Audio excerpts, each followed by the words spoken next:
Merci d'être toujours avec nous pour cette émission juridique, épisode 2 consacré aux avis clients. Nous allons parler du contentieux de l'avis client. Donc, je suis entouré d'avocats pour traiter cette question. Et j'ai le plaisir d'être avec Émilie Sulot, avocat pour le cabinet Simon Associés. Avec vous, Émilie, on va parler spécifiquement de la compétence juridictionnelle de l'avis client. Aujourd'hui, comme on le disait, les avis clients sont largement diffusés sur Internet, sur des plateformes étrangères notamment, comme Google, Trustpilot et j'en passe. Est-ce que les juridictions françaises sont compétentes et si oui, comment ? C'est effectivement un sujet extrêmement important pour nous professionnels du droit, puisque comme vous l'avez dit, Google est situé aux États-Unis, GoWork en Pologne, et enfin Trustpilot au Danemark. Donc une fois qu'on a posé ce cadre, comment on fait pour les attraire devant nos juridictions françaises ? Et là, grâce à l'intervention de l'Union européenne, on a aujourd'hui des outils qui nous permettent de mener ce contentieux en France au bénéfice de nos clients. Donc le premier sujet, c'est comment on sait que les juridictions françaises sont compétentes. Aujourd'hui, on a un outil qui s'appelle la focalisation, c'est-à-dire qu'il faut qu'on démontre à un magistrat que la plateforme d'avis, et plus spécifiquement l'avis dont on entend soumettre à la compétence d'un juge, est dirigée vers le public français. Donc la jurisprudence est venue donner un certain nombre de critères, qui est principalement la langue française, le public qui est visé, et le critère de la focalisation, c'est-à-dire qu'il faut qu'on démontre à un magistrat que le site internet concerné, et plus spécifiquement l'avis dont on entend critiquer le bien fondé, est destiné au public français. Donc généralement, la langue française est un des critères qui est retenu, effectivement. Deuxième chose, il y a la problématique de la compétence. Et la compétence, le principe de base, c'est le lieu du domicile du défendeur. Sauf que, comme on l'a dit en amont, ces sociétés étant généralement basées à l'étranger, on ne veut pas aller à l'étranger. Donc on a un outil qui s'appelle le règlement 1215-2012, dit Bruxelles 1, qui nous permet d'agir sur le lieu du fait dommageable, c'est-à-dire concrètement le lieu où les conséquences négatives de l'avis sont ressenties et donc en France. Après, en France, on a alors plusieurs possibilités. Soit le client est devant un tribunal qui a une compétence un peu en matière d'Internet et d'avis, et dans ce cas-là, on saisit le lieu de son siège social à lui, ou on est devant des juridictions qui sont moins familières de ces questions très pointues, et dans ce cas-là, on va faire des constats d'huissier sur Internet, à Paris ou devant d'autres juridictions qui nous intéressent, qui nous va permettre d'attraire le contentieux devant la juridiction concernée. Et après, il y a un autre... ça, c'est pour les sociétés qui sont basées dans l'Union européenne, mais on n'est pas dépourvu face à un Google qui est basé aux États-Unis, puisque là, on applique nos règles du Code de procédure civile, qui nous permet à nouveau d'attraire au lieu du dommage, ou au lieu du fait dommageable, au lieu du préjudice subi. Donc, à nouveau, on est en France. Et le troisième point qui nous permet d'agir, c'est ce qu'on appelle la pluralité de défendeurs. Donc si on arrive à en attraper un en France, on peut attraire les autres parties au contentieux sur le territoire français. Donc il y a toujours des solutions pour quand même traiter les contentieux. Amira Bounedjoum, merci d'être avec nous. Je me tourne vers vous. À quoi ressemble le contentieux sur les avis clients et sur quoi porte-t-il exactement ? Alors, le contentieux sur les avis clients, d'abord, peut-être il faut rappeler un petit peu le contexte. On a plusieurs types d'acteurs qui peuvent intervenir.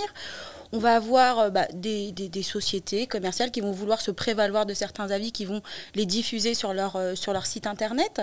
On va avoir aussi des sociétés dont l'activité principale est de collecter et de diffuser des avis clients qui concernent des tiers, notamment les plateformes donc, comme celles que nous venons de viser. Et donc, on est face à des acteurs qui ont des responsabilités qui sont différentes, forcément. Juridiquement, comme on l'a vu tout à l'heure, le cadre légal, aujourd'hui, il encadre aussi bien cette activité professionnelle de collecter et de diffuser des avis clients, qui est une profession en tant que telle, et qui encadre aussi les contenus qui peuvent être véhiculés à travers ces avis. Le contentieux, pendant assez longtemps, il concernait surtout le contenu d'un avis. C'est-à-dire qu'on se concentrait, on avait des décisions qui portaient vraiment sur le contenu d'un avis qui était considéré comme illicite. Donc, dans le cadre d'une lutte contre les contenus illicites, on avait beaucoup de décisions qui venaient remettre en cause la licéité du contenu parce que on pouvait retrouver des propos qui pouvaient, s'ils ne sont pas diffamatoires ou dénigrant, en tout cas porter atteinte à une image d'une marque. Et donc on se concentrait sur ça. Et on avait souvent on assigne dans ce cas-là. Est-ce qu'on assigne l'auteur de cet avis, qui très souvent est un consommateur, ou est-ce qu'on assigne celui qui va le diffuser? Et là, on va retrouver les règles de responsabilité, notamment des hébergeurs, qui, une fois qu'ils sont notifiés d'un contenu illicite, sont censés réagir assez promptement. Donc on avait pas mal de décisions qui concernaient plutôt la mise en jeu de la responsabilité des plateformes ou des sites internet qui se mettaient à diffuser des avis qui ne contrôlaient pas forcément, du moins qui ne modéraient pas, ou peut-être qu'ils modéraient assez mal. Et puis de plus en plus, comme on l'a dit, maintenant les avis clients se professionnalisent, et donc on retrouve des plateformes qui se consacrent à la diffusion, à la collecte d'avis qui concernent des tiers, et qui elles aussi, comme on l'a dit tout à l'heure, sont soumises à un cadre juridique qui leur est bien propre, celui des gestionnaires des avis clients. Et donc dans le contentieux, on voit que ça aussi, ça se traduit, puisqu'on remarque maintenant de plus en plus de décisions qui ne concernent pas forcément le contenu, l'objet ou la nature de l'avis, mais les conditions dans lesquelles les avis sont collectés et sont diffusés a posteriori. Et donc on voit les premières décisions qu'on a pu voir, notamment qui concernaient Trustpilot, où on reprochait le fait que les plateformes ne permettaient pas aux professionnels qui étaient évalués de pouvoir vérifier la fiabilité de l'avis, de pouvoir vérifier qu'il y a véritablement eu une expérience consommateur qui était relatée à travers cet avis-là. Et donc, on a eu ces décisions qui portaient notamment sur les dates d'expérience d'avis. D'ailleurs, maintenant, vous pouvez regarder que la plupart des plateformes qui se sont mises en conformité, beaucoup suite à ces premières décisions Trustpilot, puisque ça a été les premières décisions qui ont visé ce point-là, commencent à diffuser à proximité de chaque avis les dates d'expérience. Là, récemment, nous-mêmes au sein du cabinet, on vient d'avoir une décision qui date de fin du mois de mai, qui revient sur les conditions dans lesquelles on peut collecter et puis modérer et ensuite diffuser des avis clients, et qui là a un champ d'application qui est un peu plus large, puisqu'on est venu, à travers cette décision, se prononcer sur l'ensemble des obligations qui pèsent sur les gestionnaires d'avis en ligne et les manquements qu'on peut constater à travers ces plateformes, donc aussi bien sur les dates d'expérience, sur les modalités pour pouvoir signaler un contenu qui ne serait pas conforme, etc. Donc on voit bien que le contentieux est progressivement en train de se diriger vers plus une responsabilité de ceux qui diffusent et qui vont collecter ces avis clients, alors qu'auparavant, on était un peu plus concentré et focus sur le contenu même d'un avis et parfois son auteur, ou en tout cas celui qui en permet l'hébergement et la diffusion. Merci beaucoup, Amira. Je vais me tourner vers vous, David Marais. Je rappelle que vous êtes avocat au sein du cabinet Simon Associés. Qu'en est-il du pénal au niveau de l'avis client ? Alors, concernant le contentieux pénal, à mon sens, il faut distinguer deux types d'avis, les faux avis positifs et les faux avis négatifs.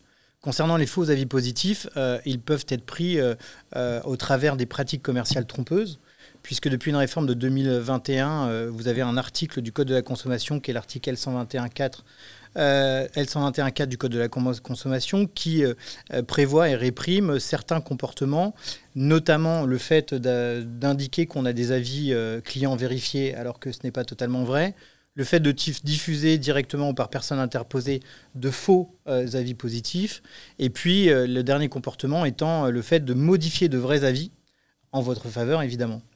Donc ces pratiques sont réputées comme étant des pratiques commerciales trompeuses, et vous avez un autre article du Code de la consommation qui réprime ces agissements de 2 ans d'emprisonnement et 300 000 € d'amende, peines qui peuvent monter à 3 ans de prison et jusqu'à 10% du chiffre d'affaires, dans l'hypothèse où ces pratiques commerciales auraient abouti à ce que le consommateur achète les produits liés et grâce aux faux avis positifs.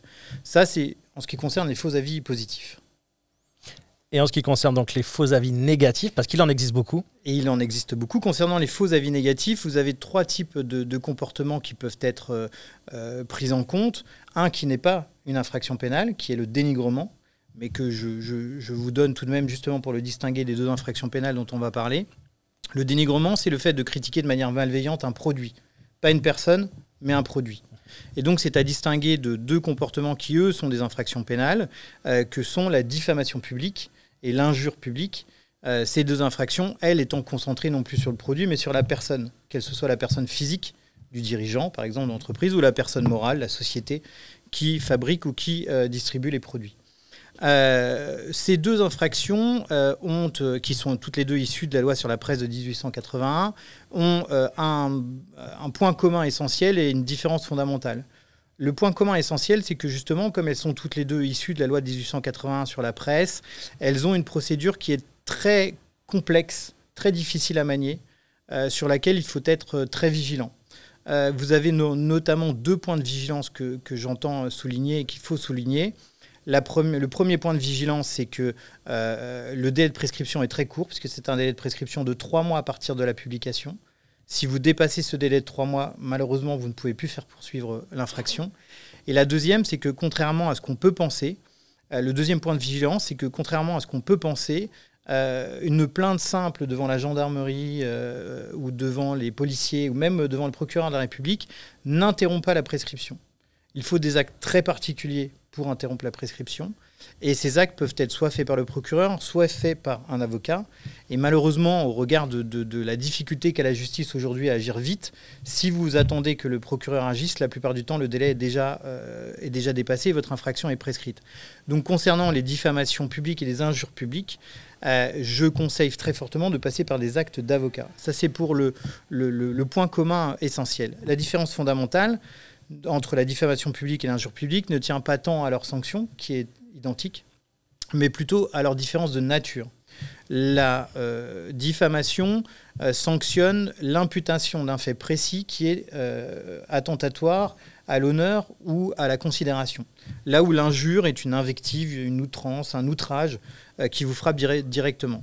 Si je dis un tel est un escroc, c'est une diffamation. Si je dis un tel est un imbécile, c'est une injure.